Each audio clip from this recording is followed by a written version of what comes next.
I was sleeping the other week, a couple weeks ago. We had a terrible rain going on, just a terrible rain. And I was just getting to sleep. I think it was like 3:30 in the morning, just getting my head on the pillow.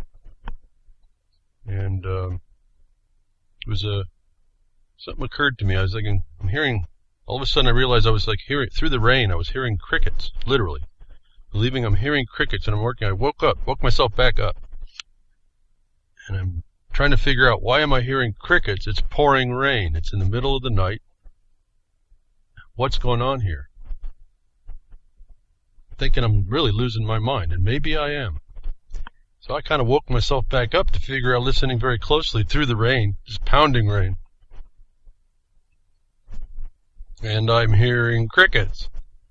And then I realized what I'm actually hearing, with all this rain that's been going on here for the first few weeks of this, first of the month.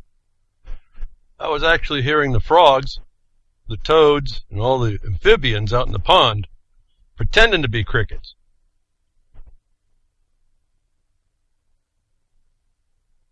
So even the amphibians are going to be crickets. Everyone's going to be a cricket. I think I'm losing my mind. I hear crickets everywhere. And the problem is, you hear the crickets everywhere, but you don't hear those that are working, which are the people that are silent, actually doing something, which is what I'm asking you to consider, finding that wrong that needs to be righted. And there's evidences here and there that those that stick to it, make the wrong right, it works. Against all odds, a lot of times. So I just want to encourage anybody who's working on a project, just continue. Those that haven't gotten one yet, find one, and all together we can kind of push ahead. As we see, we heard last week of the Wakefield gentleman, the doctor who was vilified. He wasn't actually exonerated, but the doctor he's working with was. Wakefield didn't have enough money for justice, and so he couldn't appeal his decision like the other doctor did. The point is he goes in the groundswell of that, and it took him, a long time to get exonerated. And so this is what you have to face. There's an element in, I don't know where it's come from, but there's an element in the world, and it comes through men and women, obviously, but it comes through man as well. It's a spirit that comes through that's really, as I said before, I used to open the broadcast, insane children and adolescents. This is just exactly who we're up against, and it's really that simple to defeat when you start realizing that and actually come up against it. Say, well, you're just an insane child. If you're not a felon and you're not a criminal outright, psychopath, schizophrenic, paranoid, you're just someone needs to be. You haven't grown up enough yet, and so you start to realize that this is the world, and the people that are the worst are the ones that have figured out. They're like the kids and 13-year-old that can hack anything and can figure things out. They figured out how to use the system to get their insane ways, and if we can call ourselves the grown-ups, we didn't take that threat seriously.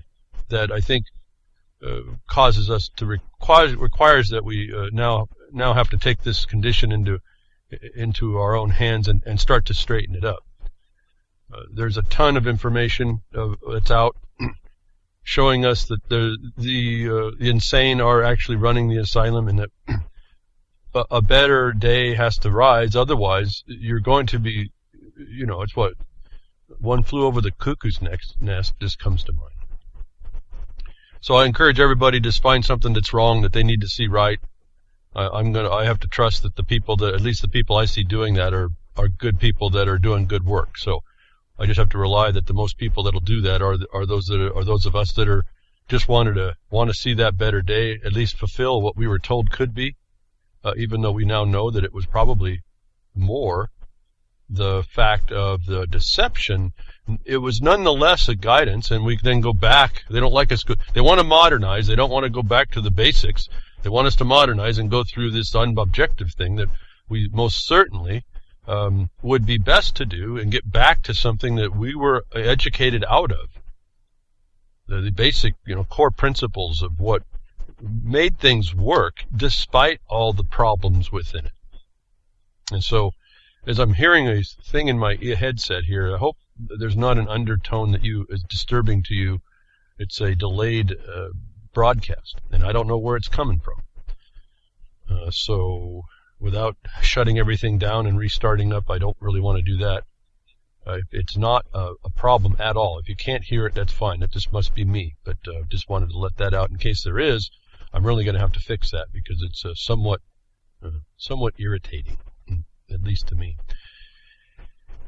Anyway, I hope we haven't engaged a new problem. But here, so there's a give and take that's going on. There's pushbacks happening, and good people will have to do it. Without sounding condemning, anything that we see that's no good that we allow, we really are allowing it. We're a part of it. Thank you, Grimmer, for the feedback. And so, again, the world is really too big for us to accomplish any individual effort to stop. So it's just reason that says we start local to each one of us. And that starts with our understanding who we are better than once we start seeing this nonsense that happens. Step back and say, okay, where did I get it wrong? What might I need to know more? And then go ahead and re-engage more slowly, pull back where we can, and re-engage more slowly in a more proper way. And since I've done that, and now I've had to focus literally my life. It's taking a life energy to 24/7, literally. And if not, man, I don't know when the time would be that I'm not having to think about what we're doing or working on a new problem and resolving those. And I can tell you that it's really not the problem of resolving it. Once you get engaged, it's like there is no foe. It's just there's a lot of them, and you have to go through and just keep hopefully not slaying them, but educating people and getting them to start thinking less insane and more rational. So along the way, we've come to this point where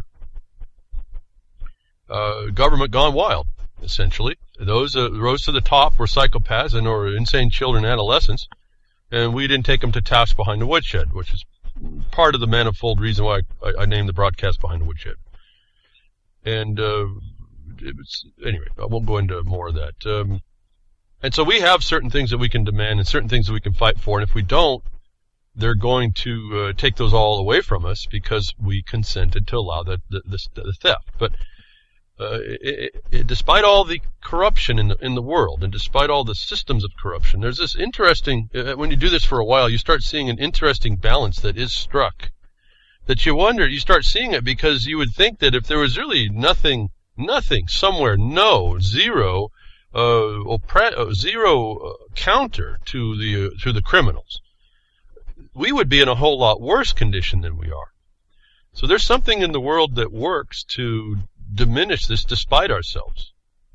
And so it just gives us the opportunity to go ahead and strive forward, find the wrongs that are the rights that are being wronged, and correct them, and get us back to someplace better. But so we see little indications that there's still something in the world that's keeping check and balance on the complete denunciation of all that is peaceful and tranquil and happiness, all these property, it's on the edge of going over into the stinking abyss if it's not sliding down slowly down into the along the wall.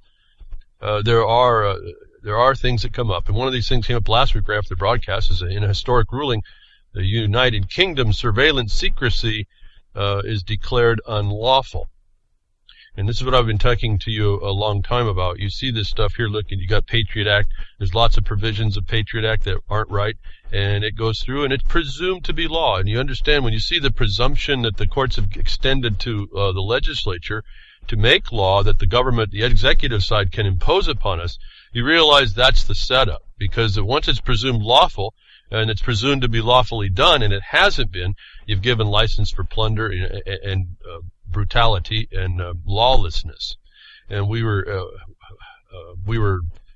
I had a first-hand account, a witness, to see that these legislative councils, which is really just a committee of bar members, they do not actually look at the laws, thousands and thousands of laws. We're not talking about the regulations, the tens of thousands of regulations that implement those laws. I'm just talking about the initial enactments. That these are not checked by the system proposing that those those things that come through that system are presumable to be lawful. And in fact, you'll find just lots of them, if not most all of them, are unlawful. I've had a great insight in that. I've had the living civics lesson, if we can say it that way, in having the rose-colored glasses slapped from my face. That this kind of information that's still coming out, that there's a limit to even the UK government, which is this monarchy thing. I mean, what is it? They actually have some interesting laws that actually delineate better than the United States ever has certain rights in the people. But what is this system that in a group of people that allow them to be themselves to be considered subject to some royal family? And even in so, we have this ruling out of the United Kingdom. Top surveillance agency has acted unlawfully by keeping details about the scope of its internet spying operation secret. A British court ruled in an unprecedented judgment issued on Friday. Now, why would that be unprecedented? But in fact, it is. This is just a word of description for our day, how far it actually has gone. The Government Communications Headquarters, GCHQ, was found to have breached human rights law by concealing information about how it accesses surveillance data collected by its American counterpart, the National Security Agency. Now, for those of you looking into this, and I hope somebody is, some of my listeners are, or knows some, my listeners are conveying information to maybe help other people guide them. I think I bring a valuable tool here in the broadcast to explain certain things and how you approach these things. Certainly not all of them that you might find, but as I look around, I see very few people really being able to. I mean, the question was asked to me the other day, are people so absent that they don't even know how to look on the internet now to find information? And I had to say, yes, I think it is. Some of us know how to use the tool. To what level? Proficiency? I don't know. I tend to use it to get my answers. But there's a lot of people that can't even put in simple terms to go get really basic answers to start with. So we live in that day when we don't have the internal tools either. So this is a pretty big problem. But some people who have challenged these things, the government, even in a monarchy in the UK, it still has, and even under the minimal human rights, the privileged rights. Understand the human is the animal, the monster that's been given so-called rights, which are privileges, and you see that given in the Human Rights Declaration. But 3/4 of the way through, you see that the central authority has the right to change those, and you're subject to that. So that's not the rights we want, actually. But even under human rights in a monarchy, where the people are a literal property, subject of a royal family, supposedly underneath this myth called the divine right of kings and or by what all. There is a limit, and I wanted to mention that to you. For those of you looking at this, that they tied in the American counterpart to the American side. Both sides of the pond can look at this and start to use the arguments of the people that are involved in this, that obtained this limitation on the government in a time when that's very, very difficult, when the governments went to emergency powers and have been, and I mean not just the ones that we've been living with misapplied since 1917 for the Americans, but even the ones now recently for us in the United States of America for the NDAA, coming through that Patriot Act as well. This is a lineage of more chains of servitude coming on that we're not throwing off. So this is a ruling. I'll have a link in the post-production broadcaster. You can read it. They got the ruling link on it. Again, the more I'm looking at what I'm trying to present to you, these are, for those of you that want them, they're information I find that if I was going to argue, not argue necessarily more than try to protect myself or learn to protect others and allow them, teach them, this would be one of the pieces of evidence I would put in my bag of reality, my bag of law, my bag of opposition, to have that word in your mouth that no one else has, because they're not being vigilant on the goings on of the law of the life of our life today, even worldwide. So this is a powerful position. It's showing a limitation. I would still analyze this for a limit on that, a wrongness on the limitation, because as we're finding out, You live under a construct that's been fabricated by a socially engineered and controlled by the Bar Association. There's a Bar Association over there in Europe. It's an international bar association situated in the United Kingdom. IBAnet.org, for those of you who want to go look. And all these bar associations are member to this. So we have a very direct connection. It's not very far. As I talked to you about a mirror, it's actually a direct connection for all the independence the United States of America was supposed to have enjoyed. If you look at the documents very carefully, as I've told you, the United States of America could not, underneath the Constitution, under Article 6, not the Bill of Rights, number 6 amendment, but the Constitution, Article 6, it says that the United States was a debtor. You can't be sovereign when you're in debt. You're at least beholden to your debt. And I understand my last study on that was quite a long way ago. That original debt was never paid. So, as I've said before, we are underneath this big delusion that we're independent and free and sovereign, and it was only in one capacity of sovereignty anyway, the political capacity, that we have been deluded in our minds about what government is and in the extent of its independence itself. That doesn't limit by at least an admonition as to where our authority as people come from. When we look at the Declaration of Independence, although it's just a document of ought, and it is part of the United States law and code in its preface, it gives us an idea at least of what we have, which is antecedent government, before government. Almost all government, because one government that we may not be able to get away from is the government that created all this. For those of you that want to entertain that.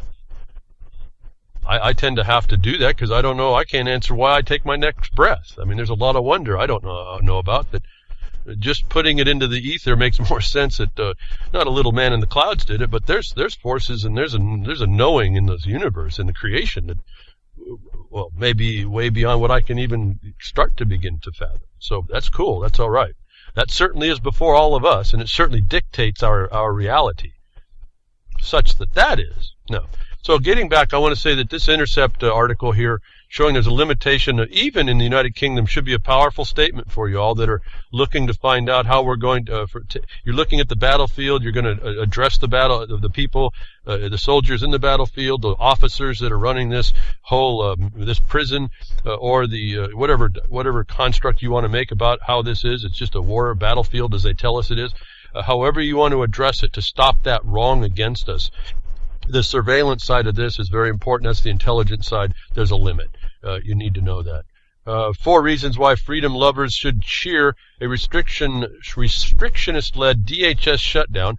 After I talked about this last week, this article came up. I found this very interesting as someone talking about why we should shut that DHS down if you didn't know better. Another link will be coming. Absolutely. I'm still of the mind. And we see effect for this. Like I've said before, I'm trying not to make our energy wasted. And even though it sounds like maybe your energy's wasted sending a letter to your congressmen or your senators, I can tell you in being like a dog on raw meat over an issue. And I don't mean being arrogant, and I don't mean being forceful on somebody. You methodically, professionally, and reasonably approach your congressman with the facts and nothing but the facts. That's all I want to hear. And you show the harm by the condition that you can show. We have found, and we have got the letter to prove it, that at least the one congressman we approached was responsive to what we were doing in another place in his district there to stop a federal agency from running amok over its mandates. In fact, the letter was so powerful, it condemned that agency for not doing the management correctly. And I can just tell you without knowing completely, because I'm not in there, I just deal with the dealing of it behind the scenes and doing the analysis and strategies and paperwork and contributions of information, that we are nailing these people in their against their plunder. And it came from communicating with a congressman, and he originated a letter which was just fascinating. I was almost stunned at the clarity of the writing and what it did for us. And we've been using now that letter It's now not our opinion that the agency is failing miserably and hurting people and economically harming the region that's underneath the thumb of the administrative agency. It comes from the congressman. And so this becomes a thing. I tell you, I know it sounds like I'm telling you to contact your congressman and to say these things, or your senators and say these things, or whomever, even your local. It may sound like it doesn't go much, but you shouldn't just send one letter either. You should send a letter and then send a follow-up. And you'll deal with an aide, no doubt. We dealt with an aide in this case for quite a few months before we got the letter. But it was a constant once every 2 weeks, 3 weeks, another piece of information was found. We'd send it in. We'd communicate with the aide. I didn't. The other party did. Happened to be another minor friend of mine that we worked together on all this. And he finally, all of a sudden, this letter develops. And so I want to ask you on this, the government shutdown at DHS, I don't know where this condition is. It's coming up here, I think the 27th, they're going to vote on this. If you can, get the Blogcaster page here, what I'm going to put up, find out what this is about, maybe go in last week's, find the link, track down for yourself, learn to track this down, get to the one that you need to contact in Congress, because this is where the money appropriations are, and just address the congressman to say, do not be an accessory to the crime against us. Do not fund DHS any further. Maybe have your proofs about why. That's the real formal book report you need to do. So this is why I wanted to talk about this again real quick.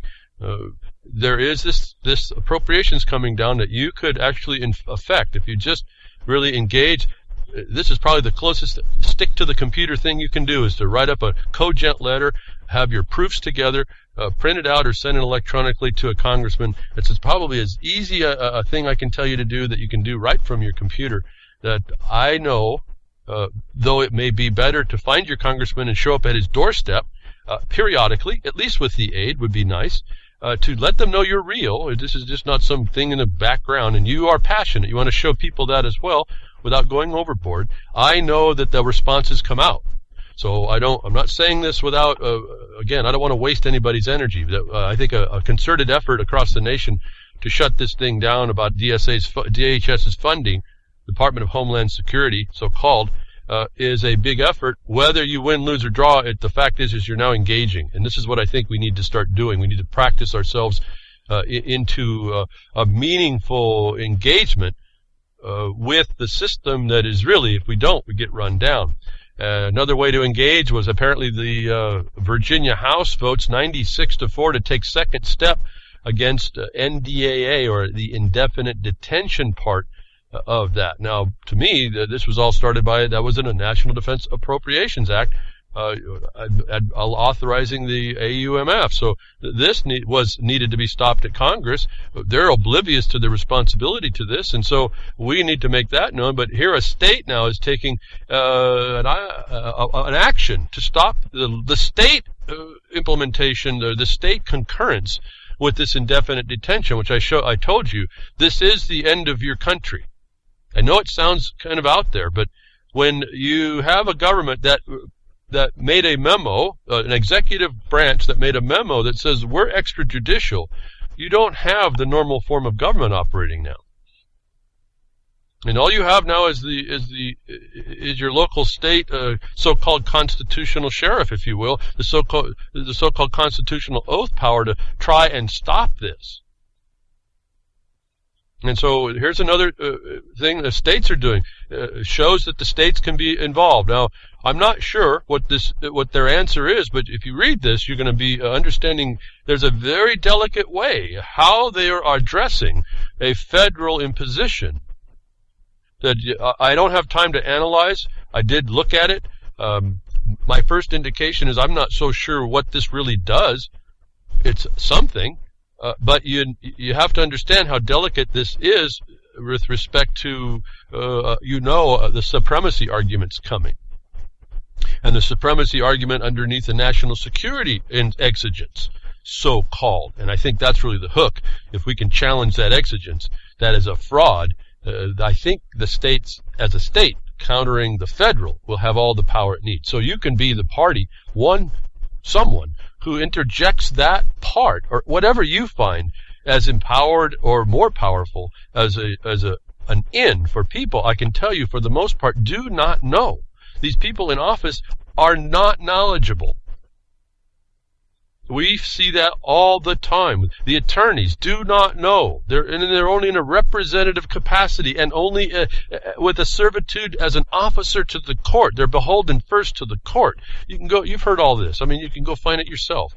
These are not our systems. These are not protecting us. So we have to do this. And so here's Virginia stepping up, trying to do their thing. I'm hoping that we'll use this again here, folks. Find out what people are doing. If you don't want something to happen in your town, you're going to have to step up to stop it. Otherwise, you don't know it's not going to happen in your town, and you don't know you're not going to be the one, or someone you love is literally executed on the street. As I've been saying, one of the things you need to do is stop those, go and adjust the cop policies.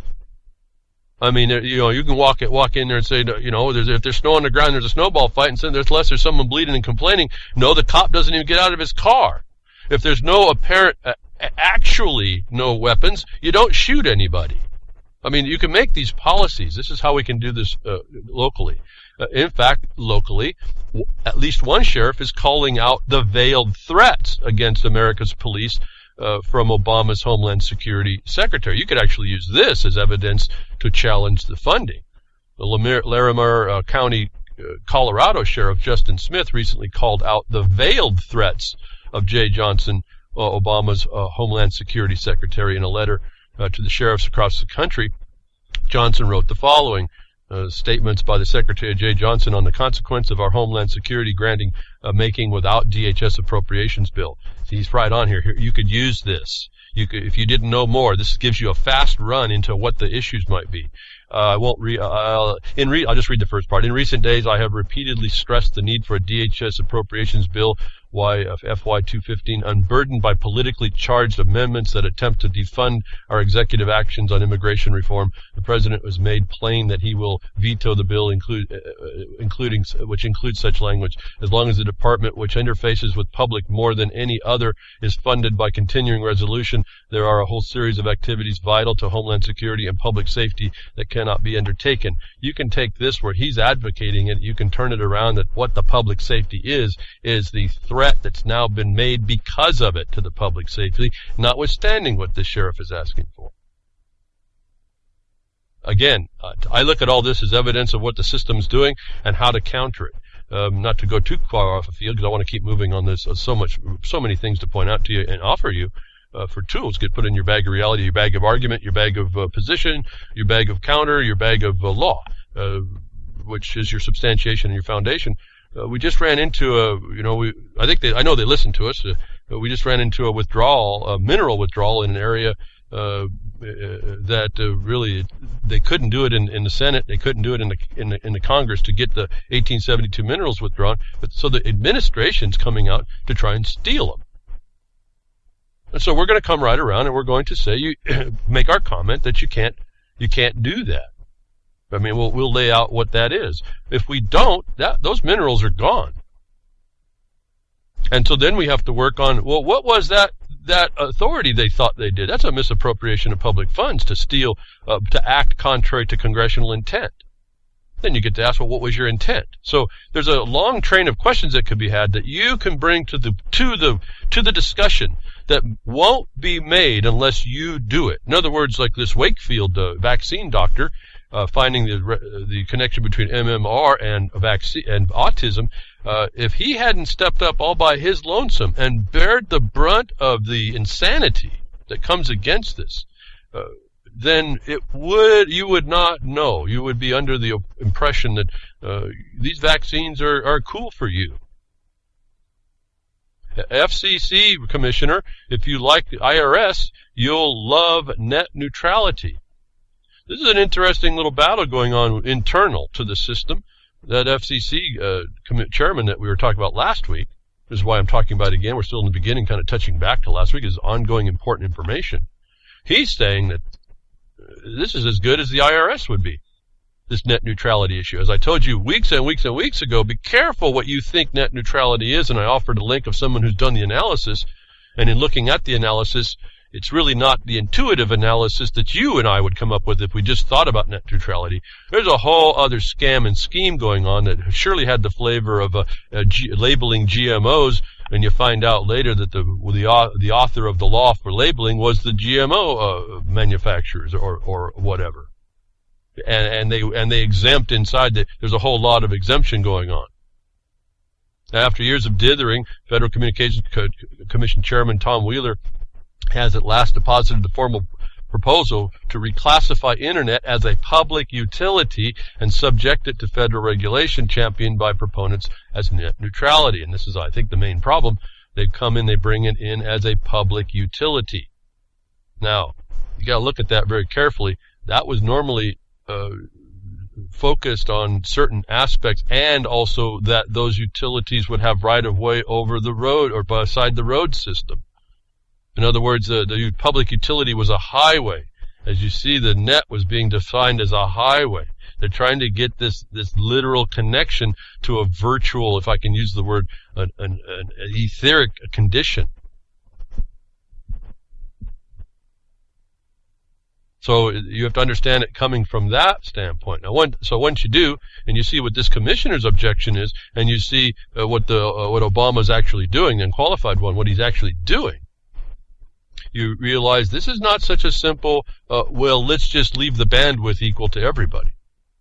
That was really just, as I see here, I look up, I see the bait. That was the bait to get you focused on something that it totally isn't. And what I try to show you is not how you have to look at this a lot different actually, so that you don't get persuaded away from the core, I'll say outcome, because that's where these people go. They have an outcome.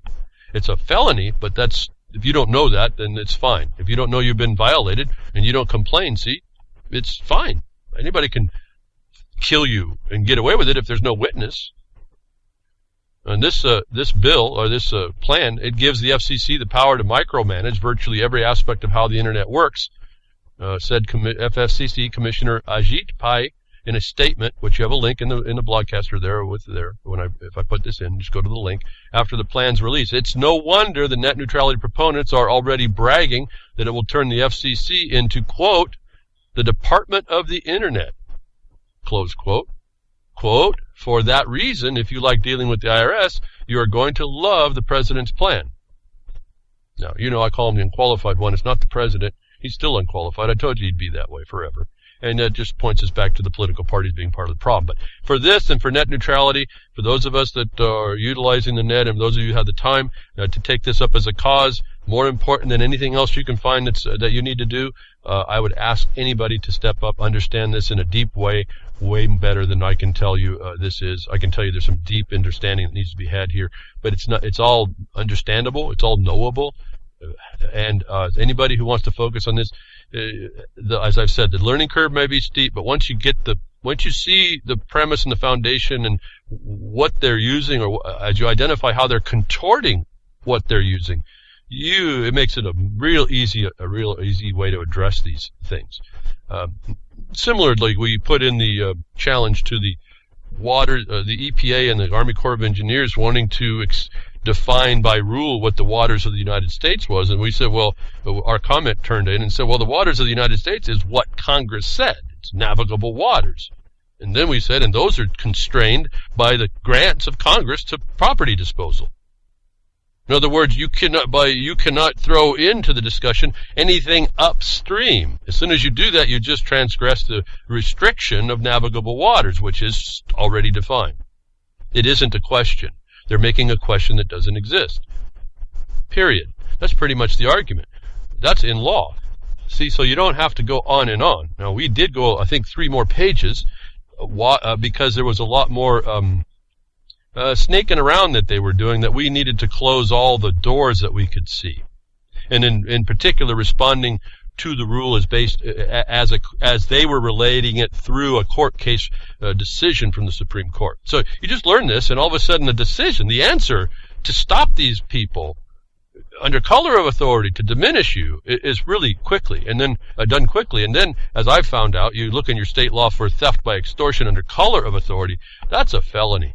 They can't come under authority, a felony. They can't. It's a felony to come under authority to either in commission of something or omitting a duty that they have to harm you in your property. That's a felony, and so that's what these things are. And it's easy to call out. And more people are listening to what I'm saying, and we're calling that out. And we are getting a very interesting. Things seem to stop really fast. It doesn't mean they won't start because they're going to, they're insane children, adolescents. They might forget one time, and they might try to do it some other way, which usually happens until we can lock more people come to witness this crime.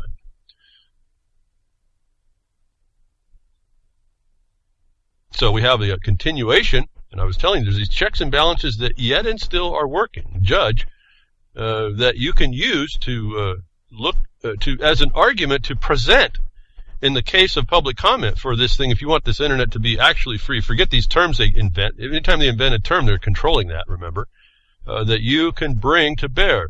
One thing I'm disappointed about this judge called Judge Napolitano, he hasn't taken really his knowledge and applied it and has showed people how to apply it. And that's been always a problem for me. Lots of celebrity, but no action. But you can now take what he says, think about it. If it's rational and it does seem to work out, you can present this on your own, maybe because you understand better than the next guy to do or next woman to do this, and you make a letter of complaint based in these reasons. But I'll give you a link for this. Obama's Internet Executive Order, quote, goes too far, close quote, bypasses Congress, the next step towards police state USA. Well, we are in a military state. We're way past police state. The fact that we're having to discuss this proves all that and otherwise. But Judge Napolitano comes through with a discussion. I thought it was important. He lays out the fact sheet is divided into 4 parts, so he allows you to look at this discussion that they're having about net neutrality, and he allows you to see how it's laid out from someone who had to read legal legislation and make interpretation. So you start to learn by this how to approach the problem, and that it's approachable in these ways. It doesn't mean there's other things that you can't see, but he said the fact sheet is divided into 4 parts. 1, encouraging private sector cybersecurity collaboration. For those of you who know about cooperation, collaboration is something that's not so cool. You're already sucked into a system that someone else has the decision about. Number 2, enabling better private-public information sharing.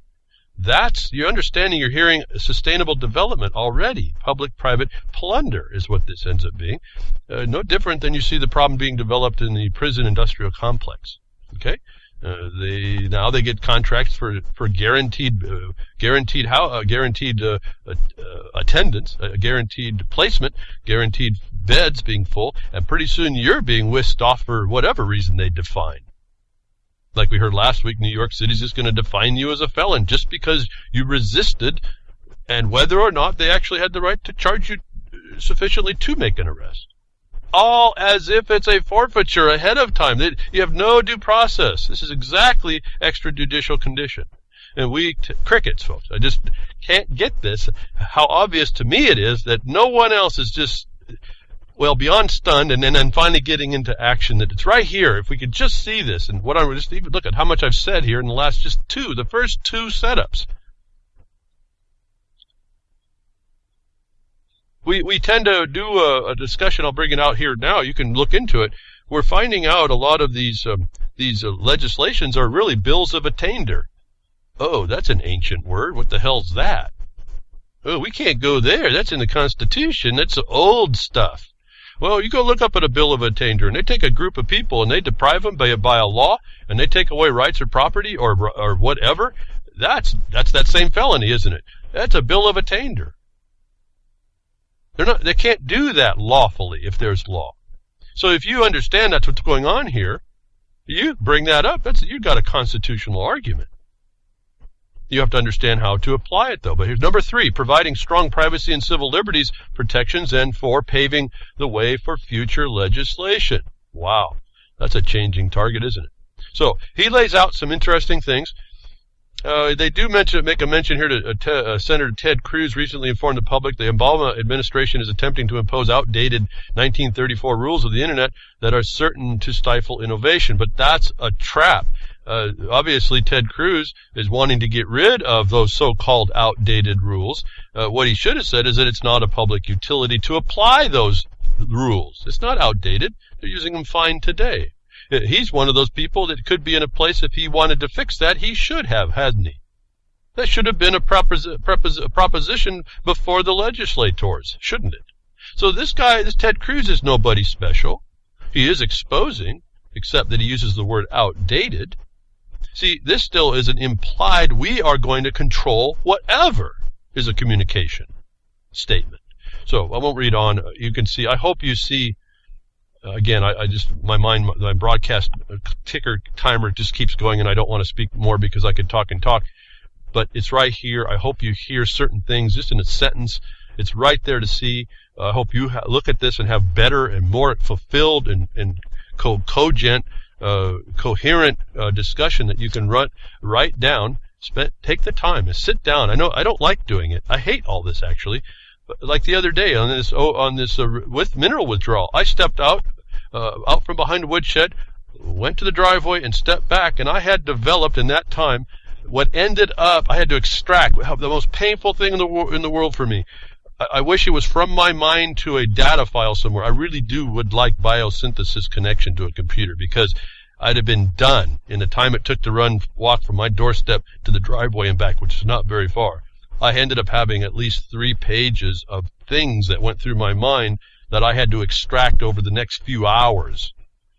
This is wow. I mean, just boring and painful at one level, but it's what needs to be done. And so I'm just letting you know, I go through the pain too. I don't like it, but you have to commit. You have to just say, okay, this is what's important. I need to just do that. Well, besides the fact that it just overwhelmed my mind, I was now thinking about all this other stuff, and it gets in the way of something way, way important that just happened this week that I won't talk too much more about yet. Maybe I'll get to another point with that lawsuit I've been telling you that we have against the governor. You might know the news about some of that, but I'm not going to take more information about. I'm not going to apply more of what we're doing about any imposition. But a very dynamic thing happened that we have a lot of work to do all of a sudden. Anyway, so you have right here this FCC thing I'm talking against this way because I want people to engage in something that's important to them through this broadcast, which is this internet. They're attempting to make this thing conditionable by the government. And it wasn't even conceived, it's only outdated in 1934 because this kind of a technology wasn't conceived, but except that it was made for the military. The interwebs here really ought not be a public utility that way.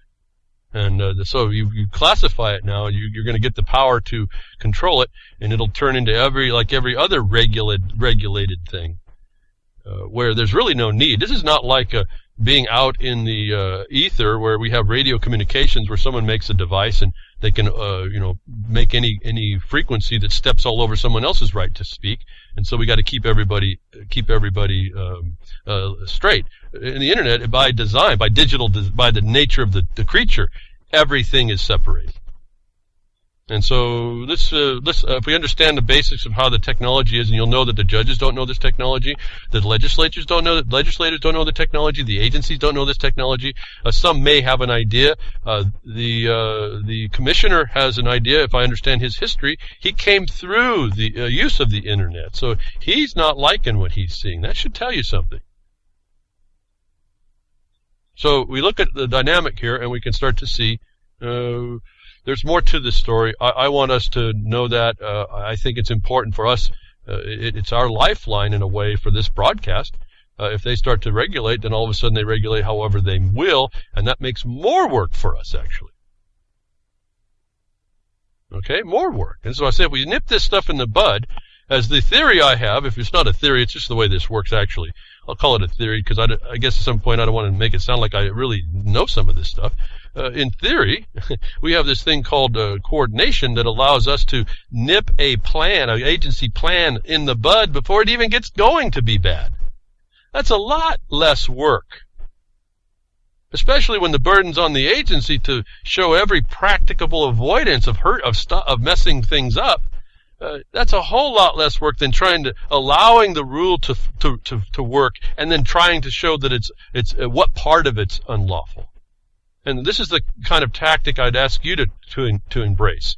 Let's stop this stuff first. We got a momentum against us. It's moving fast. It's moving beyond our actual knowledge. We have to get knowledgeable. Well, we need to start hitting it in two places, but for at least we stop this legislation so we don't have a future problem.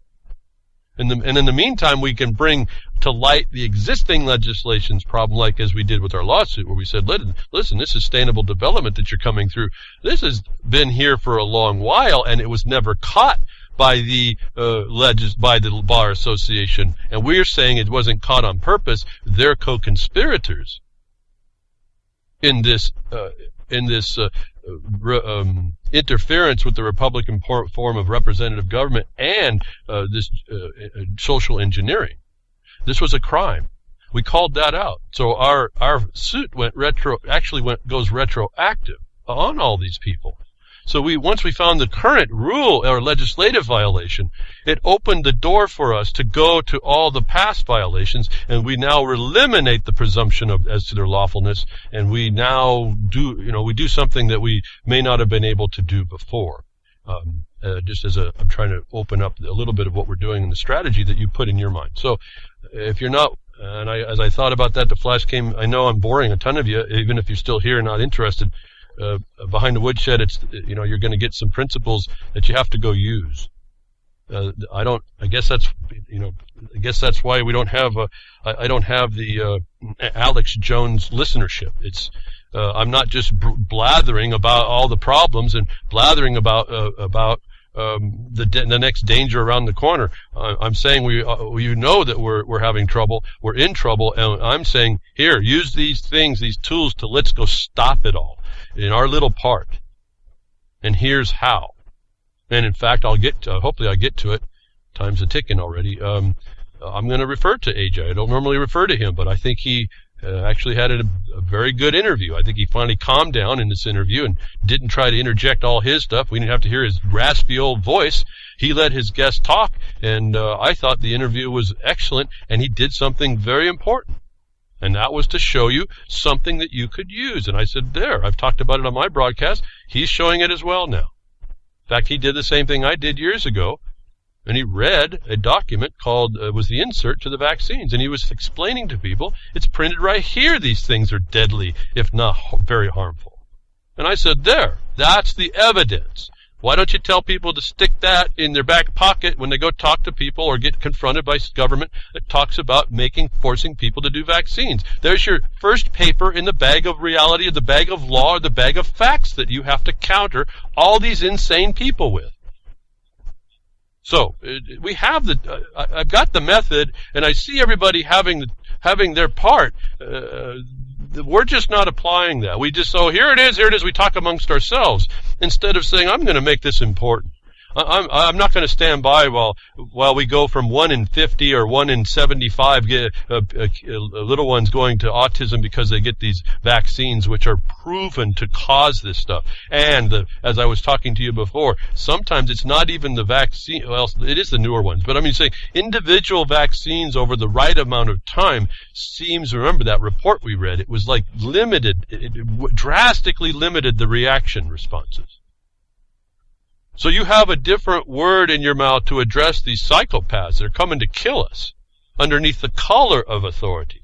And this is why I say this theft by extortion, reality, observation, truth, law that sits there is a very powerful counter to these insane children and adolescents or psychopathic paranoids. And I'm just trying to offer you the things that you see around you to help defend you in this current onslaught. And I think over time it will subside. It will have to in large part. Because why? You will be part of the message getting out that starts to show people themselves how to defend themselves go finding the actual reality. Go find the words coming out of the opposition's mouth. Go find the words that the party that's imposing upon you to do the do-gooder, that's actually not, I got to change that term, that wants you to do something that's actually harmful to you, and then treating you like some pariah when you don't want that to happen. You have to understand how to pull this together. This is a problem we have, but this is our problem to solve. So we talked about this FCC issue, getting back to this, and how this net neutrality on the digital side, that this will relate. When you engage this part, you'll see how to engage other parts. And that this is federal. I know it's a little distant, but the feds have they have control right to our houses. And this is how they're doing it. And so now you have the choice, really. Do you find it important enough to act against, and will you take up my offer to find some of this information that I've offered, or find your own and make it a cause within your life, within your ability to? It doesn't take that long, actually, when you get it under handle. Like I said, I looked at a big deal, a big mineral withdrawal. Within seconds, I had the answer, literally within seconds. It just took me some time to put it together. I had to sit down and say, okay, I better just do that. And I had to commit the 3 hours or whatever it was to make the document that I will eventually present to whomever we will, or I will. Now that job's done in essentially, for the most part. I'll go and review it once. So these things can be done. You just have to dedicate it. If you had a bunch of other things to do and you saw something very, very important, if you have the basics for what the subject matter you are together, the idea flashes in your mind. It seems to me, it does for me. Maybe you have a different method, and then it's just about committing. It's like the spirit moves a whole bunch more than matter, and so you're watching a natural problem. Is it the spirit comes in, the knowledge hits you as a flash, but matter light travels a whole lot quicker than matter, and then so it takes you to physically make that decision. So it can be done and done that way, and so it's very important that we either make the choice to commit, and then figure out how we can, because I know a lot of people are under the pressure and have other things to do. So that doesn't mean that we. That's the plan. See, if they get your son or daughter, or both your son and your daughter, to have autism, as I told you, you are politically inert. You will not be doing anything to protect yourself. These people will make the decisions for you, because you're handling the harm that they cause to your family. This is another destruction, a ripple effect destruction of the family, and then societally your ability to defend yourself. This is what they want. That's why it's so important. At any time you have that you can devote, start devoting even that little amount of time in whatever you see as a wrong you need to make right. I'm just kind of focusing today on the FCC because this is an important thing. The DHS funding, that's an important thing. I'd like to see a groundswell of cogent, intelligent emails or mail, letters, or even phone calls. Engage with your congressman, engage with the senators, and just say, this is not right. This ain't working. It's a fraud, and you're the one that's perpetuating it with your approval. Feds hold hearing on whether this should, and this is where this goes with the FCC public utility stuff now. Despite the fact there's a right of the press and all this kind of thing, you see immediately now Feds holding hearing on whether they should regulate sites like Drudge, InfoWars, and the Economic Collapse blog. Well, you'll know they'll be trying to regulate behind the woodshed, even though we're not regulable. How'd that happen, folks? See, this is how it works. The control freaks that run our government always seem to want to regulate things that they do not like. And so, well, this is just the seat of decision being corrupt. And so it should be, and we've allowed that too. So, and I'll go continue reading here. And so it should be no surprise that there is a renewed push to regulate independent news websites, such that they might be. We now know that news is just propaganda.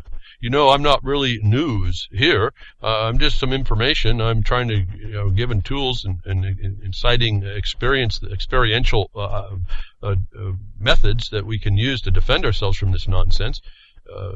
Like I said, I don't know independent news. They used to be called alternative. We'll see all these words start. Nobody wants to be that identity that can be pigeonholed, as I see this article. But sites like Drudge Report, Infowars.com, and the Economic Collapse blog have been a thorn in the side of the establishment for years. You see, truth is that the approximately 90% of all the news and entertainment in this country is controlled by just 6 media corporations. I can talk. The point is that you see the feds are engaging to restrict already, as they think they're going to get this public utility position on the internet. Here comes those that will regulate you and surveil you and all this other kind of thing. And right on the heels of that story, Google's Chrome's new feature is spying on you for Google. And so I told you where I can, I do not use Google anything where I can. not 100% clean. There's almost no way to be clean. You can't go and watch a YouTube without being connected. But I put blocks on my browser. I've never used Google Chrome. I've never liked it. I didn't like what they did. I clicked on one thing and I didn't see I was supposed to check another thing when I downloaded a program, and it installed Google Chrome. And it took me about a month to get out all the stuff that Google Chrome browser puts in your computer. And I said, this can't be any good. This is before any of this stuff. I said, this company can't be any good. But we're finding out Google Chrome's new voice recognition feature transmits small recordings of you back to Google headquarters, potentially setting up disturbing precedent. You think? Your Xbox will listen to you. Your TV will listen to you. If you haven't heard that one, folks, there's new TVs. And they're also saying, although I don't agree with this, if you go read the copyright laws, there is no real standing they have to complain that you didn't use their product. You're not addressing it or reselling their product of a copyright for the program that allows them to surveil you, check you out when you don't want it. But that's what they're saying to everybody, that you have no choice. But so it's in the TVs, it's in your Xbox. You're now seeing your browser is going to be a thing of surveillance. If you already didn't know that your camera was and such that, now it's right in the browser. It's not just another program sitting somewhere running quietly, a resource that you don't know is running quietly that starts up that you knew nothing about. So, and now if you're not careful with this new voice recognition features, Google Chrome will listen to you too. Welcome to the Internet of Things. Now, people didn't appreciate what was being said back when about the Internet of Things. And he had a smirk on his face, if I remember that little video, though I can't remember the fool's name because he's not important. He's not someone, I know you're probably already knowing the name. It doesn't matter to me. I can just remember the pictures, all the cartoons in our life. This guy had a smirk when he said this, Internet of Things. Remember, that was the military speaking. That was pre-Snowden. So remember how this works. You're where the electronics you bring into your home are now smart enough to outsmart you. They're not outsmarting you. They're not really intelligent either.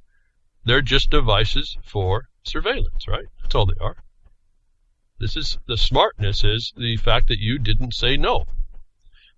At some point, it sounds stupid, but if we don't start going back to electronic devices to do things, you're going to agree to this style of things. If you want your clothes washed, you better not get a new washer. If you want an ice maker, maybe stop wanting ice. Go make it in the winter. Maybe do it by another method. If you want a clock, maybe get a wind-up one. Go back to things that are not electronically, digitally connected so well. SMART is sustainable development control, big data, right, and surveillance. So according to Sean Sullivan, security advisors for F-Secure, the fine print on Google Chrome's voice search hot word feature may record a few seconds before you speak and send it to Google, not a company with the greatest track record of respecting privacy. So that's enough. You now know. Go ahead and continue using these things. I know we have to use something, but that's where we have to have some due diligence ourselves. Enough said on that, I think. We're going to move into the international specter we've talked about behind the woodshed. I found this kind of interesting, although I won't stick here too much. Uganda now joins Africa in search for effective Ebola vaccine. Well, what happened to all the other ones that they were getting people to experiment with that they said were such a success? Okay, enough said on that. Just to keep, that's always in the news, and that's still going on. More lies, folks, just to kick you back there. I don't know if you've heard about it, but Netanyahu was supposedly going to speak to Congress. Now, that's an up and down thing, but he got the word. Apparently, Obama was not really inviting him and didn't want him here, and that really set off a whole bunch of things going on. I just wanted you to know there is this foreign influence that's pervasive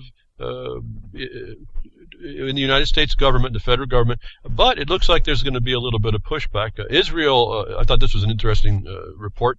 Again, doesn't really meet my radar for the most part, but you need to keep track of the influence that is speaking when you're being crickets. Israel official says Netanyahu misled over Congress speech. He was thinking that he was going to make a congressional speech, and then all of a sudden he found out maybe he wasn't. So now they have a problem. This is a big PR problem for Netanyahu. He's really been getting slapped around as almost obviously since Hebdo in France, remember? Occupied Jerusalem, the story starts from Reuters. As Israeli official suggested Friday that the Prime Minister Benjamin Netanyahu had been misled into thinking an invitation to address the U.S. Congress on Iran next month was fully supported by the Democrats. Well, it isn't, and I find that interesting why the Republicans aren't seeing the truth of this. And so I said, again, the Democrats are no different than Republicans, just how they want to do you in, essentially. And at this point, the Democrats are not too pleased with whatever it is they're not too pleased with about Netanyahu and Israel. And again, you can voice your objection to delineate for yourself and for their notice and knowledge what the problem is. And so you can redefine that this is not a Jewish problem necessarily, more than a Zionist political problem that we should have never been entangled with. And you can say a lot better than that when you do the research, as I've gone through lots of it over time. Not something I fix on, like none of this stuff. I just show you that it's out there to discuss and try to bring in the moment, real time, the words that you might be able to use, the methods you might be able to use to address this. And why do I do that? Because not that was a judgmental statement. I am finding over all these years that we as people are not completely functionally capable of doing these things. And so I have felt, and I haven't gotten an email to the contrary, that I will continue to do this and try to focus this on the more, as I conceive it, because no one else is giving me a guidance of what's important for them. I will keep bringing information I conceive in the week-to-week affairs, what's important and how to address that, hoping that somebody will pick up on these things, these methods, these tools, in order to be another voice out there. One more, folks. Talk about the Gardasil. Just one more. We just need one more. That's just any one of us making an opposition to a wrong is what we need. And so the Democrats are not having it. The Republicans are in power. I've told you before, there's no reason why the world can't be made right now, and it's not. So these Democrats didn't do it. They brought you into plunder, and the Republicans are going to continue it. And so anyway, to me, there was a whole lot to be said here, some of which was about the fact that Netanyahu has a big PR problem. Not many want to hear it from him anymore. Even I think in Israel I've heard that they're just tired of it. But you know, the people are suffering, the insane children and adolescents. And we haven't figured out how to deal with a little one that thinks he knows what's going on in the world and doesn't, and we know they have no clue whatsoever. And I look at mostly a lot of the people in the system this way too. They talk big and like they know it all, but you know they don't. And at some point, I don't even get upset about it. The only upset part is I'm frustrated that we still have these insane children and adolescents that no one else takes to task to put them in their place. And so it takes more work from what we're doing, always trying to refine and confine our activities so we're most powerful, but always there's something coming in to trespass and invade that we've got to kind of clean up. And the reason why they do that is to give you, they want to impress like there's an authority there that they're having, this is the way things are, and so resistance is futile. And yet, when you know that's not the truth, and you know you're looking at a costume. You're looking at a false, something coming under a color of authority, which, if you look closely, that's your entire governments everywhere. They're all coming under a color of authority.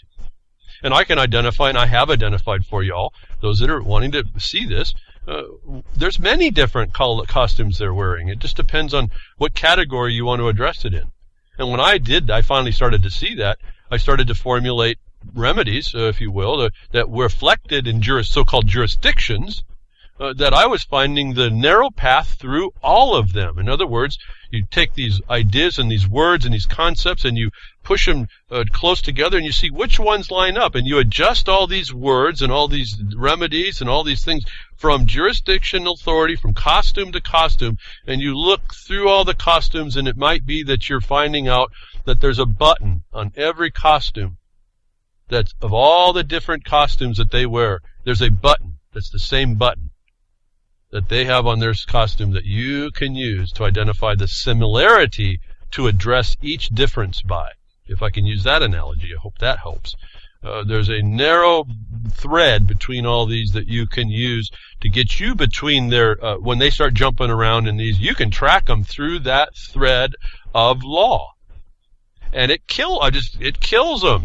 They can't, when you know that, they just kind of close the door, walk out the room. I mean, you go silent. They become crickets, and now you've won.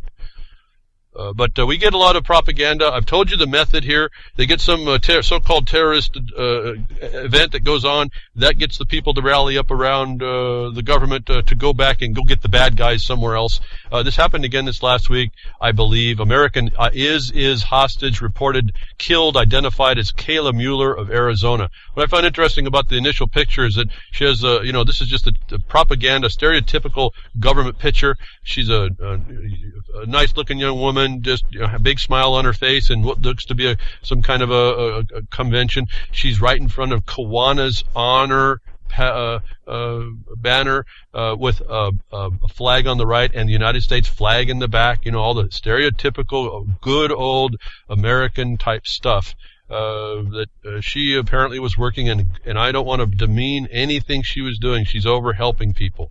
To that extent, I can only honor her sacrifice. But the fact is that, interestingly as well, she was kidnapped over in Syria trying to help the Syrians do some things. And she was kidnapped, and she was okay. She actually had pictures of how she was okay being held by IS. She was actually, they were talking about all this story about how she was actually showing them how to make peace cranes out of origami paper and all this nice stuff, even though she was a prisoner. And then Jordan gets involved and does their bombing campaign, and she dies. So start working on how this story comes out and what they come up with. And then you find out, right, just as that goes on, the government goes nuts. We need money. We need money to go bomb, to make an open war now. We need an open-ended check, even though it's only going to last for 3 years. It comes in immediately. They get everybody wrapped up about this nice, young, peaceful, helpful woman, charitable woman, who said, do not use my captivity as your permission, an excuse to negotiate or create any strife or make any war. She said that, and the government comes in and does identically the opposite, to use her death, caused by the Jordanian army or air force, blowing up an IS place, I guess a prison or whatever, hangout headquarters. They use her condition to actually. This is a woman of peace, of charity, being used to go get money from people to go make war on other people. And guess what? They did it by putting another draft of war authorization. Obama did, this unqualified one. They're actually going to consider this. And if I understood correctly, I could be wrong. Things happen so quick. I think they actually gave it to him, if I'm not mistaken. You can, find out the proof of that. Or it's either coming, or they gave him the money based on this peaceful woman's charity and death at the hands of Jordan to go get the money to make war in the Middle East. It's an open-ended war. This is now the part where we were telling you this is now no restraint whatsoever. They had taken all the borders out. We were in battlefield America. The world was the terrorism place, and they were going to go wherever, remember? This is your congressman offering the money up to go hurt you. Hurt other people. Use other people's peace and charity to foster and encourage this insanity. So, I just wanted to point that out. I thought that was pretty fascinating.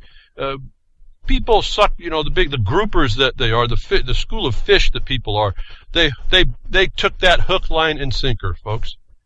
And it happened in days. This shows you, if the Republicans being in power wanted to do things right, they would happen in days. They don't. So you have to let them know you don't like it, I guess, is the other side of that. And I've offered you options earlier on in the broadcast. Another thing that happened this week I thought was very important. I'm not sure what the ramifications. I guess I'm intrigued by the chess playing that's going on. Some of you may have seen it, some of you may have not. Normandy 4, Ukraine peace talks in Minsk. I got the live updates. I was kind of going through watching it. Interested in how they were going to do it. Putin pulled together a bunch of, the Poroshenko out of Ukraine. He actually pulled in Holland and Merkel. You want to know why those are involved? Because they're sitting inside Ukraine. They got their troops there, and they had to be part of this. But Putin pulled together, and they had to get the concurrence of the so-called rebels, the people that want to be independent from the Ukraine Nazism. That is being funded by NATO and the United States of America and Britain and France and Germany. And Putin pulled together an interesting deal that really is kind of like a no deal. But what it did do, what I thought was most important, is it pulled back all the heavy weapons, which is actually doing the harm to civilians. This little deal that they came up with is kind of interesting. There's no enforcement provisions. There's a whole lot that's not going on in this deal, but it's all being agreed upon. The interesting, I think, genius, and I don't quite understand it fully, but I understand I've always seen this happen. It's an interesting and genius move.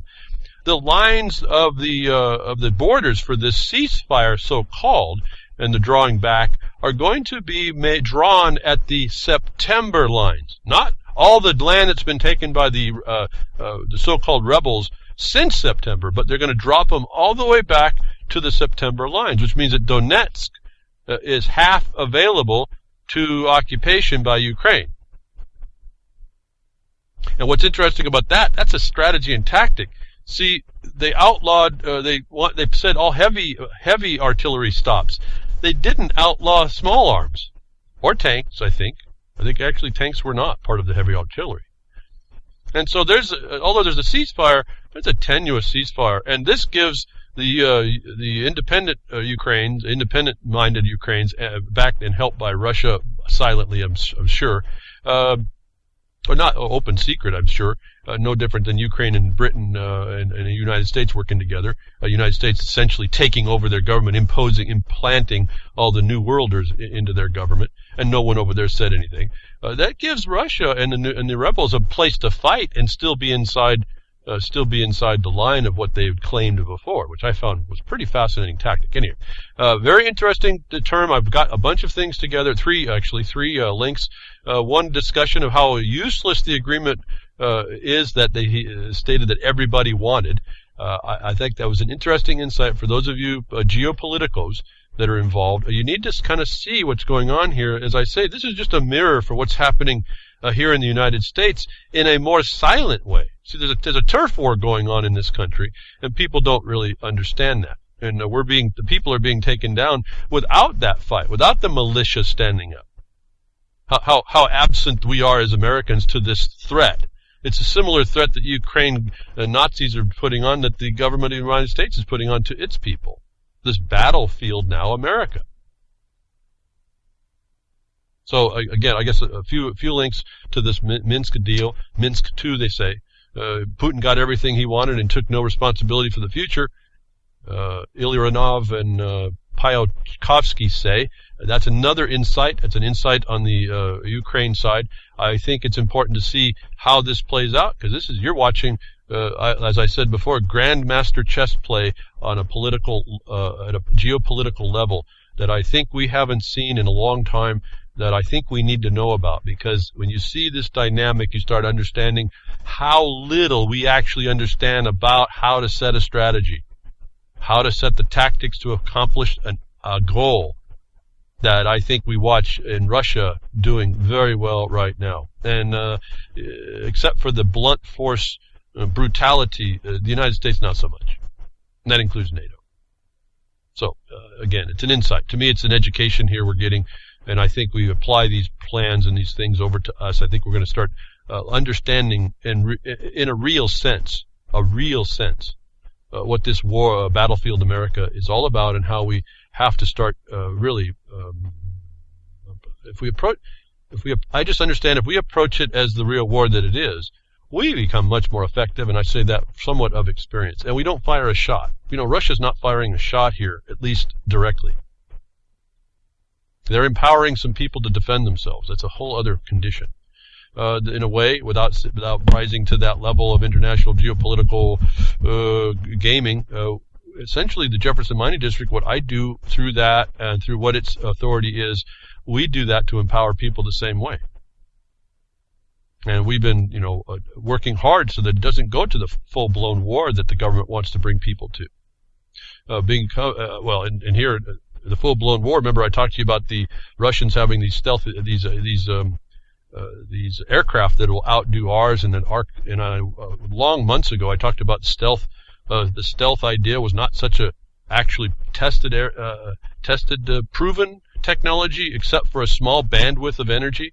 Well, I just found a report that confirmed that. If you had any doubts about that, that even now the 6th generation Super Hornet could give up being stealthy. And they say exactly why. Here, I'll just read this part to understand that, the United States has these theories that may not be so cool. And we it's like medicine, it's like biopharma, it's like FDA, FCC, all giving these ideas I think are helping you. And it's not based on anything really. It's just a best guess. But the fighter-sized stealth aircraft are only optimized to perform against high-frequency fire control band radars operating in the KU, X, and C and portions of the S band. And this is what I was telling you before. These aircraft, are not invisible to long waves, which is why Russia has maintained their old, archaic, long, big, giant antenna systems. And so the 6th generation, they're now going to, the United States government is backing off of even going stealth. Now, why they are spending so much money on the 35, which has all that and all of its problems, I don't know. But you see, there's just no sense about some of this stuff. And so because this is happening, we become vulnerable. We do the wrong things and we have the wrong equipment going on. We're not that superpower maybe. And we're not that superpower in a flash, literally. Whether that be the EMP that they fire to kill it all or what, I don't know, but not for me to discuss beyond. That's all conjecture. The point is that we're dealing with people, and I see in Putin, he's protecting his people, and his interests, seemingly a whole lot more methodically and purposefully than it appears the West is doing. And in my mind, and I'm certainly not the brain to understand it all, with no purpose. You understand, harking back the idea that we should not have gotten into any foreign entanglements comes loudly and clearly here, that we've got ourselves entangled to what good end, I don't know, and it just doesn't look like any good end. And people die, and we can't find a good reason for it, and those of us in the United States, we continue to allow it because we don't speak out against it. Now, we heard about what my taxes pay. Well, that the taxation condition is another maleducation condition that we may not be able to escape from for those of you that still pay them. And that's just something you have to suffer on top as you send your letters in to say, no, you may be stealing the money from me, extorting the money from me, but because I don't have the wherewithal to fight the superpower against its own people. But you have to know this is wrong. You, not me, but you agreeing to that are really immoral, if not legally wrong, because you can be legally wrong and be a bit legally, you can be legally right but lawfully wrong. Explain that. I'm not going to allow you to be morally attached to me, your immorality, to do this when you vote for something like this. And see, this escalation causes these other countries to do what they need to do to protect themselves under the perceived threat. Like Russia's already running its bear bombers around with atomic weapons on them. They don't care. They're going to tell you we're right here. We're not Iraq. We're not Gaddafi. How's that? And the United States ain't pushing against that, is it? So we have to be cautious for our own sake, and maybe we need to have a better insight than the insane children and adolescents that are right now at the switch, which is guided by all these administrative things, guided by supposedly science, and they said science-based. That's sustainable development. They didn't tell you, we have figured out, but they didn't tell you that science-based was their controlled science that they're going to tell you was science, and it's really just a big fraud, a big lie. And as this article, the fiddling of temperature data is the biggest science scandal ever. New data shows the vanishing of polar ice is not the result of runaway global warming. But even that title's wrong. The Antarctic is at record level highs ice, and the Arctic is midway between its record highs already. Now we're coming back out of the season, so it's going to go and it oscillates back and forth. It's what nature does. And so here we are, another admission, the fiddling of the temperature. Well, first of all, fiddling with temperatures is not science, right? And science is not certain because it's an ongoing proof. It's an ongoing study that the prior proof was still right. And how many times have we gone 100 years in the future and thought, oh, well, it wasn't. It looked good and it worked for us, but it really wasn't. Global warming, so dishonest it makes Enron look like a paragon of integrity. Just these titles, I want to impress with you the scope of the wrong that people accept as right shows you how fallen that we are. Not each one of us. I'm talking societally. And if the majority of us are not that morally fallen to allow this, we are taking on the appearance of that impropriety by not calling it out in some fashion. Fiddling the temperature data is the biggest science scandal ever, says Christopher Bucher, not pulling his punches, and I think he's right to do so. As Booker and myself and a few others suspect, the guardians of the world's land-based temperature records have been adjusting the raw data in order to exaggerate global warming, and this is indeed a crime against the scientific method, unparalleled in history. I've said science is prostrate before the truth. You can't know, folks. There's just no way, and then it's only just a method. It's not a decision. And the whole of your society is based on this thing that the usurpers, the insane children and adolescents, are saying is what you base your decisions on, notwithstanding the fact that none of the agencies that we deal with ever actually use the science, even the ones that's cooked. And I think they do it because they know that we're finding out that it's no good. Another check to show how scandalous this is, and I hear crickets for the most part. White House doubles down to tell you how high level this is and how integrated it is. Despite, remember, the lawsuit that we filed sued sustainable development as a method of undermining the representative form of Republican government that allowed these people to come in and do this to destroy your life and your property. And we got crickets in an answer, which means we won. All right, we have a judgment in law by the affidavit of the claim. White House doubled down that the thing that we sued to enjoin is something they're going to double down on.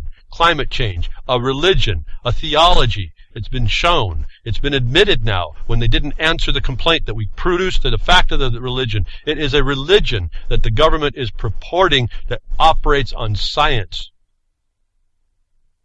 Do I have to remind you the heretic Galileo and Copernicus? Science. Listen, this is how nuts it gets. This is where you start seeing how desperate the system is and why it's important. You keep voicing your knowledge and your facts and you don't take it. You said enough of this nonsense is enough, and you have to verbalize, orally do that, or formally in writing, which I would suggest. Climate change is more dangerous than terrorism. I have to agree. It's a religious terrorism, folks. See, they don't tell you what form of terrorism it is. It's the ruling by fear, intimidation, and dread. That's what terrorism is. It affects the political system. That's what our suit said. It said that this system affected the Republican form of representative government that Congress was supposed to guarantee to the people. How much clearer do we have to say things? And the government, the White House, so-called White House, the White House is doing nothing. These are people inside that White House pushing this, that climate change is more dangerous than terrorism. Did you know that, folks? Not only is a non-stateless war terrorism, now we have this fraud is now a terrorism. Well, it is in how it's applied, but as a literal thing, are you kidding me? How desperate these people are. You have to voice it's simple. These people are the target-rich environment, easy to get them. How lunatic this is. UN climate chief says we're intentionally transforming the world economy. What have I told you about this whole construct? It's financial. They talk about climate change. This whole construct is financial. What did I tell you about where you see that? Go to Title 50 under the Military Code of the United States government. Look in the appendix. Go to the bottom, read the appendix. It says Title 12, Section 95B. Go read it. It's financial. All that above in the appendix is supported by this financial construct. Under what, folks? I've told you before. It's the Trading with the Enemy Act. It's financial. It's commercial. How better placed are we as property disposal grantees or recipients by patent to say that your property disposals are not commerce, they were production? You can't apply this to us. That these people are trying to intentionally transform world economy utilizing as a climate chief. Who made her the chief of climate? Who are these people? The United Nations top climate change official, change, hope and change, Christiana Figueres, announced this week that the group is actively working to intentionally transform the world's economic development model, a task she called the most difficult one the group has ever undertaken. This is probably the most difficult task we have ever given ourselves, which is to intentionally transform the economic development model for the first time in human history. She said at a conference. Who are these people that they give themselves tasks to do this? That's a felony, folks. She didn't have the title anywhere to do this to affect you. And she's doing it internationally. These people are doing this internationally. You can't remain silent on this obvious nonsense. Call it out. This is a financial construct. How are you doing fiscally today, folks? How is your nation doing? How is the carbon tax new laws they're bringing in underneath this to support, to pay for these lunatics? And did I insult the moon there? These people are beyond. Who gave them the right to give them the task to interfere with the global economy, including yours? And this is the color of authority plunder, that you have a direct action to be able to arrest. If all of us are integrated, and we do have actual people in office that honor the oath, and the local counties honor their fully the purpose that's instituted in the local governments that we hear declared in the Declaration of Independence, which is to protect your property and your happiness, so-called, which is your property, your pursuit of it, your tranquility, your peace. That's what the sheriff local to you is supposed to do, and these people want to unsettle that just because they've given themselves the task to do so. Hot on the heels of what drives that, what our lawsuit sued to enjoin, the sustainable development, which is climate change. That's how we went backwards through the linkage to find it. We get through the climate change. We get through sustainable development. That happens to be what the EPA grants all its money and all its regulations are about to constrain. And so we hear, I told you earlier, there's constraints on these authorities, and someone else took it up on themselves to address the problem. And in some regard, to me, it's a non-issue, but it's important that someone stepped up, and it could be analyzed for a lot more things, that the EPA hopes of regulating lead ammo is all but annihilated now. The route to increased gun control measures need not be straight shot. The anti-gun crowd is always trying to reframe the issue. That's very important. As soon as we reframe back to the law, they have no say. And this is a simple fact, an application that you should take away everywhere. All the time you hear this nonsense, just think about what the core subject matter is, and restate that subject matter inside the context of the law, not inside the context of their rediscussion, restatement of it. Making it a health issue, for example, is the latest example. We're not opposed to guns. We just want to make sure that we got to pick and choose who is mentally stable enough to own one, was a statement. That has nothing to do with lead, but here we go. Any such end run has been to try and make ammunition wildly expensive and thus make it cost prohibitive to shoot. The Environmental Protection Agency is an agency of unelected bureaucrats who, for the most part, make up the rules as they go. In recent years, their target has been lead ammunition, a common commodity for hunting, target practice, and other firearm-related activities. The interesting part about that is if you get into mining, they'll tell you that bulk lead is not a toxic in the waters. And they had to do that because that would piss off all the fishermen, right? So this is how this whole thing works. So when we remove the lead, well, that's not removing anything anyway. Yet on the other side of their mouth, they want to outlaw lead bullets. If you know this, that's the argument. And if you know, more importantly, before they made this rule, your counties were supposed to be engaged with this rulemaking process to keep them within the constraints of the law.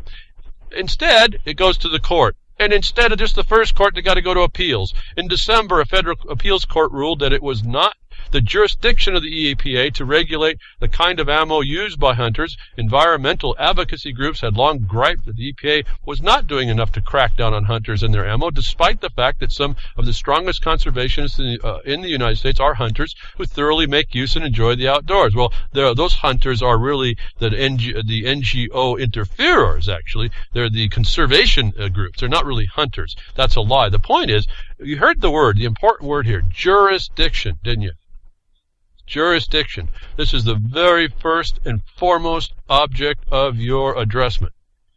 In other words, when we address the definition of waters in the United States, we said it's outside the jurisdiction of the agency to redefine that term already declared by Congress and other jurisdictions that they had. They had no jurisdiction to extend the navigable water to interfere with congressional disposals. We were talking on jurisdiction. That's the first argument. So I wanted you to point that out, a tool. If you look at everything you're doing, every political body has a limit. You declare it, you now become one of the people that have the formidable argument that you don't have to prove, they have to prove it. Now, because of the seat of decisions being corrupt, you may have a slightly different problem. As I explained, that we handled it we sued those people too before we got going, and it pretty well took them out of the game pretty quickly. And we tied it together. We had to tie it back together so that we wasn't just reaching out and grabbing someone who was looking the other way and then breaking them a part of the case. And in no time ever were we ever said to have done that. So I have to just suggest to you, without someone coming in to say that, we did that part right, and so you can too. Getting back to administrative impositions and what you can do to pick up this just information on and on. I just got these links to go on. Info porn, proof the FDA isn't protecting America's health. Fascinating discussion. Making drugs is a tricky business. It's also expensive, so it's no shocker that labs take scientific shortcuts when trying to get a treatment to the market where it can start earning back millions of dollars spent in development. Whenever the FDA catches falsified data or unreported side effects, it issues the warning letter to document the bad research. That's good, but a new study shows the FDA only goes to the extreme lengths for bureaucratic obfuscation to outright redactions to hide any links between negligence and any particular drug. That makes it impossible to tell if these letters are doing anything to protect consumers. But somebody took it underneath their wing and found out they were going to make the connections it needed to at least show, in some instances, in this case 57, that they made the distinguishments on what was being left out between FOIA requests, what was being left out in certain reports they could identify in other reports, and they were able to tie together 57 clinical trials which showed that there was bad research. Now, this guy did it with some students. I'll give you the link. This is another way to go about it. But here's how they're doing it to us, folks. If you're interested in your health, if you think you're talking about the vaccine, that you think you're championing vaccines, no, you got to go to these research conditions. You need to show that this science is not. The research is fraud, as we talked about before. John Rappaport, he's on target on this. Another article backing this up. Are your medications safe? The FDA buries evidence of fraud in medical trials. My students and I dig it up. It's the story of how this guy did this. I think this is very important to understand what it takes to uncover. I've said you become the investigative reporter. You do what the media doesn't do. You do what journalists don't do. You do it, folks. You find the time, you find the wrong so great that it's more priority than anything else prioritized in what life you might still have, and do that much. You see that a university or a student base can do this. Maybe you can go to a local school and say, hey, I've got a project. Would you be interested in it? No, you get to the universities, they're going to tell you no. You can go to your community colleges. All you want is focused energy, research technology coming in to dig up data. And you, too, could be the one that exposes this. How he found out is as interesting. How he found out they hide this and what he did to reconstruct the evidence trail is as important to understand that you might need to do yourself when you run into this obfuscation, this costume of authority that looks like it's supposed to be doing good, but it's actually the playground of big business, which you understand through Clint Richardson's Corporation Nation is really just proxy vote interest by the government anyway. The corporations of which are only existent by government law, which is conditioned and continued by the legislature, which is condoning this activity if it continues to leave the laws the same and or fund it. A new giant vaccine scandal exposes government lies and psyops. A new giant, this is in control. If you control the use of words and numbers, you make trillions of dollars and you can hide scandals that would otherwise take you down into infamy and prison. You can pretty much operate a whole sector of society and remain untouched. Nowhere is this more clear than is the criminal work of the U.S. Centers of Disease Control. As another report by John Rappaport I was just mentioning, you can read it. I'll get the link.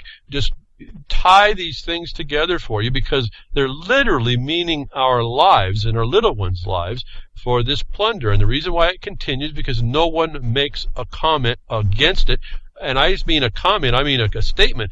No one makes the proof against a contrary view that allows these insane children and adolescents or criminals, psychopathic paranoids, to run your life down. Now, this is where we're getting to. I'll have a link in the broadcaster. I don't have it on this browser, but this is get us to the Alex Jones interview where he was talking to. Let's see if I can find it really quickly. All this stuff going on. I don't know if I can. Well, I go through a lot of information, don't I? Maybe too much. Do I go through too much information for you folks? Just to get the word out. Fascinating and amazing. But yeah, Prison Planet. Look it up. Doctor unloads on safe vaccines. This is Dr. Wakeman talking to AJ. And where I don't listen to AJ, he irritates me and I've talked about all that, and I won't get on that. He does a good job here, I think. Good enough here. He actually does a good setup. I can tolerate his voice and I can tolerate his energy on this. And then he lets Dr. Wakefield speak. Very important statements. Very parallel to what I've told you behind the woodshed. I'm not directing you there because of that. It's a consistent statement to you of how to do it. And here's what's most important about what AJ does in this video. Relating to a website called Autism Media Channel that has apparently a complaint you can download, read, add to, and file with the Congress, which they're on a mission right now to do under Autism Media Channel. I got the link. You can type that in. This is something, I think you scroll down a little ways, you find the petition. I didn't have time to look at it. I just got the video this morning. I listened to it while I was preparing the show. But AJ does a great job in one thing. He produces, like I did behind the woodshed for the AIDS test. Remember, I read that on air long time ago. And we found in there that it was no test. It was a clinical observation. And we read, more importantly, as all internal data sheets say, with every drug, they explain the dangers. And what AJ does well here is fold out this, as he called, Bible paper thin disclosure document, written in ultra-fine print.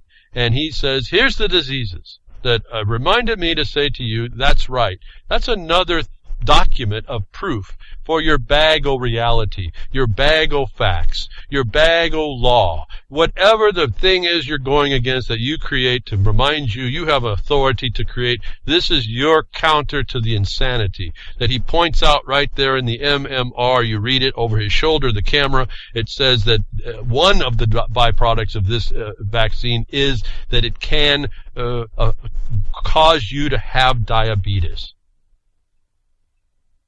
All right, so right in there, you don't have to. No, you can take that in. You keep that in your hip pocket, in your bag of law, whatever, the bag of vaccine facts, and you say, "Listen, you people that say I'm a criminal for not doing this, are you going to say I'm not going to get this because this company says I'm going to get this?" How much money can you put in an account to pay for my diabetes when I get it after taking this vaccine that's supposed to be safe? So enough on that. A very interesting dialogue. I appreciate it. It's an hour long. You can find it or read it. I've got the. You can just type in an Autism Medium channel. You'll get their webpage.com. You'll get it. Very important information for those of you that don't want the government and these do-gooders to come in and tell you what their life is based on science that doesn't exist. It's complete fraud. You need to have that knowledge, and you need to counter these people that are doing this. They're killing us in every way on this attitude. As another continuation, Satan forced to pull advertisement because someone actually fact-checked them. What I'm asking you is take the wrong, find the wrong you need to see right. You be the one that does the fact-checking. I guess that's the most important thing here. And go on of the insanity and the plunder and the travesty that's going on. I don't even know the word that gets so bad. The crime that's going on here. Satan was recently forced to withdraw one of its advertisements after the Advertisement Safety Standards authorities in South Africa determined that the information in the advertisement was unsubstantiated. The commercial boasts of many benefits of GMO crops, but the African Center for Biosafety, ACB, filed a complaint. They filed a complaint because they believe Monsanto claims were false. I could go on and read it. But it took someone to do something. They did the background check. They did what it took. They took no prisoners, if you will. They didn't wait for an excuse. They didn't let an obstacle stop them. I'm asking us, look around us for those people that have these talents and find the thing that makes it important to them. You too can be someone who steps up and stops a lot of this nonsense.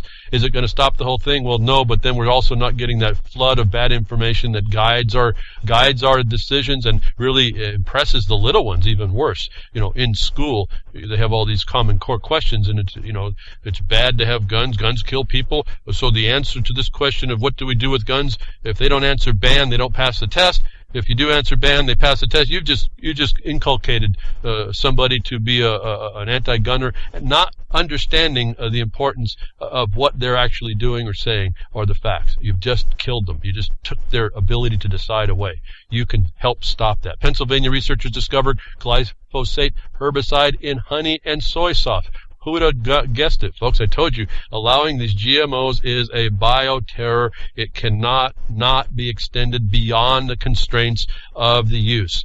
Here it is, a proof, if you will. Get the link. Researchers from Abraxas LLC and Boston University have further confirmed that the world's most used herbicide, glyphosate, is widespread in food products in the globe. The researchers tested honey, pancake, and corn syrup, soy sauce. GMOs are right there. How do you know what that's not the problem?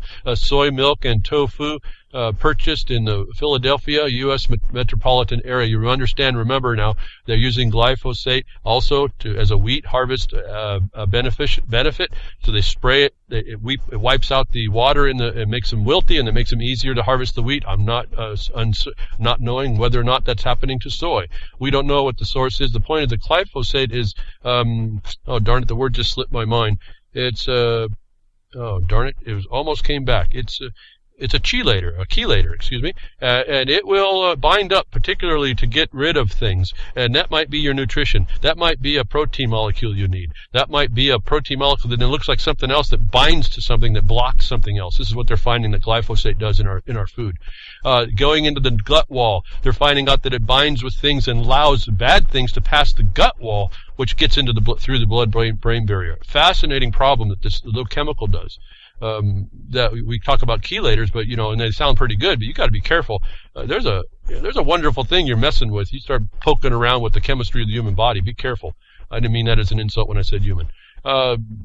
But this is what happens, and this is how we're educated away. We don't understand. You could be the next one that uses this to now advance the cause of stopping GMOs in food, and they use that for the glyphosate. Stop that chemical. This is it doesn't have no effect like the company said. That's another fraud. The condition of inculcating to you through, like I just mentioned, Common Core, is now come to an interesting question in Wisconsin, through an interesting way that I thought was very important to see the distinction of what happened before, what used to happen, to how they have to change the system, the government, and its statements, its findings, in order to bring in this adulterated crime against people that. They don't teach you how to think, they just teach you what to think. It's starting to come out up there in Wisconsin with Scott Walker. I think he's a Republican governor. Now, so if all you people think the Republicans are good and right, folks, you got to really break yourself of this. They're not. They're all. I use the two parties are simply two ends of a burning candle. America is the candle. Your idea of a good America is the candle, and they don't care how they're going to consume it. They just don't believe they're going to consume it in the same way. They burn the candle. Each one of them will burn and consume America by its direction and its way.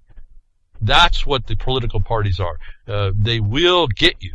If you have a notion, I mean, the life of we Americans were thinking we had the better way to go. We did. We have abandoned it, and we're allowing these people to go further. Scott Walker backtracks from striking the word truth and human condition from the Wisconsin idea. Now, the Wisconsin idea is a creed, if you will, that is really beholden in the people, and I'm kind of glad to hear that in a way.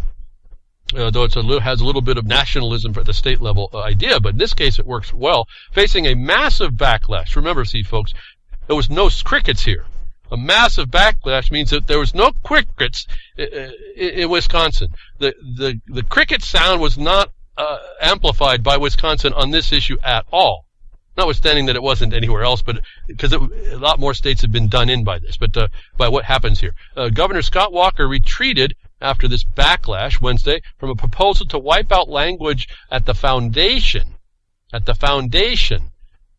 the Wisconsin idea, capital W, capital I, Wisconsin idea, the long-cherished principle that the state's universities exist to seek truth and serve the people of the entire state. The Wisconsin idea will continue to thrive. I hate that word, but it will continue to thrive. Walker's spokeswoman, Laura Patrick, said in statement. See, that she uses that word tells you they're still there. They just got caught. The thrive. The word thrive is not good here. She's one of the people that's supporting this agenda to take out the old foundational way. This was a drafting error. The final version of the budget will include the Wisconsin idea. The focus would be honed in particularly to look at making sure that we prepare individuals in the state for the jobs and opportunities that are available in the state. In other words, this is outcome-based education, something I wrote about 15 or so years ago, where it's essentially, in paraphrase, a benchmark is created that the state takes as a major asset to the state itself, human resources, human chattel, human resource, beast of burden. And they create from the human investment, what they invest in you, a highest yield to include higher workforce productivity, was essentially when I first started realizing this plantation construct we live in, when the state took the people as a human resource as advantage to them. And to do that they've done in other states, to do that in Wisconsin, they had to remove the word truth, that they will do it in truth. Because this system, like Common Core, that has those benchmarks, the highest yield of a human investment to include higher workforce productivity as a major asset to the state itself. Chattel, people working, the plantation slave. That this benchmark cannot exist where you have the word truth. This Common Core cannot exist where the result of something will be the truth. This can't exist where the universities serve the state and the people, not themselves or the agenda. And this is the university system that doesn't go by this, that we sued to enjoin. If you can understand how tied together all this becomes. This story was fascinating at the point of this, what had to be removed from the mission before the new adulteration can be put in. And it's you agreeing somewhere the other states either didn't have it or didn't know to. You didn't have the principle in you that truth was more important than this new agenda. All under the cover of warm and fuzzy, we're making jobs. The government don't make jobs, folks. They make those jobs to receive as a major asset revenue enhancement. I just defined the police state again, the martial law again. As we see, as we keep moving along this, we're finding out, and we're not going to get there because of a technical thing, which is okay. It actually kind of straightened up a lot of stuff for us. We've been finding that the Supreme Court isn't so supreme. We're also finding it's limited. We're also finding it's not so smart. As I told you here a couple weeks ago, we're revisiting a case called Granite Rock versus California Coastal Commission. We found the Supreme Court decision. That decision was no decision. It's almost a bigger question. We find some very major failures in the understanding of the Supreme Court, and they didn't fix it. We find some major failures there was no proper representation made by attorneys, which we would predict from what we've been looking at. They are not trained to help property and protect it. They're not trained to look at proper law. They only look at legal and administrative stuff. But here's a story now confirming all this. And when I see all this, folks, it rips down over and over, confirming we have the power to decide ourselves, that these people don't have a decision actually to make. And yet they're there to make decisions that other people, other thugs, use this color of authority to beat us down. But this story's been on my tabs for a long time. I just want to get to it quickly. The United States court is marching in lockstep with the police state. All right, if you hadn't seen it before, here's a report. I think for me, it's just getting this out there. This is evidence for you to read and think about. I guess I could read a lot of this. I don't even want to read anymore. It's just, I guess I'm trying to break down your reliance on what purports to be authority. And so I guess I want to offer things that are insights by other people looking in that may be better words even than what I can come up with. Notwithstanding, I don't agree with everything they say. These are just people having a concept and insight that if for those of us that are not believing or believing that there's a government that has any real sense better than our own, we really have to break that from ourselves. This is a discussion on that. And that reminded me when I saw the United States Supreme Court goes marching lockstep, I'm reminded of this little passage in Kansas versus Colorado. A very important case in large part because of what it tells us. Kansas versus Colorado says, it's a 1907 case. It said this, and I've read this before, and this brings up a very solemn problem that we really have to consider our straits, if you will, and how we proceed. And I've not been one to re-invoke the Second Amendment for the purpose of letting gun out of a barrel of a gun. I think that's been the mistake. We have the right to alter and abolish our government as we see fit. It doesn't need to be by force of arms or whatever. It can be by us doing better and just starting to take this bull or donkey by the horns or the bit and conforming it back to a constraint that it was supposed to be in. For after all, this court case says a statement, for after all, the common law is but the accumulated expression of the various judicial tribunals in their efforts to ascertain what is right and just between individuals in respect to private disputes. As Congress cannot make compacts between the states, as it cannot, in respect of certain matters, by legislation compel their separate action, disputes between them must be either settled by force or else by appeal to tribunals empowered to determine the right and wrong thereof. Force under our system of government is eliminated. That I could say some more. I got a couple more tabs in. Let me move on after I say this. I've said this before. I've mentioned this to you also. When you find out you don't have a court system, when the federal executive went to extrajudicial, you don't have a court system. When the Supreme Court goes to enforce the so-called, as Whitehead discusses as a police state, what I identify to you as a military, martial state, And you can reference Libra Code.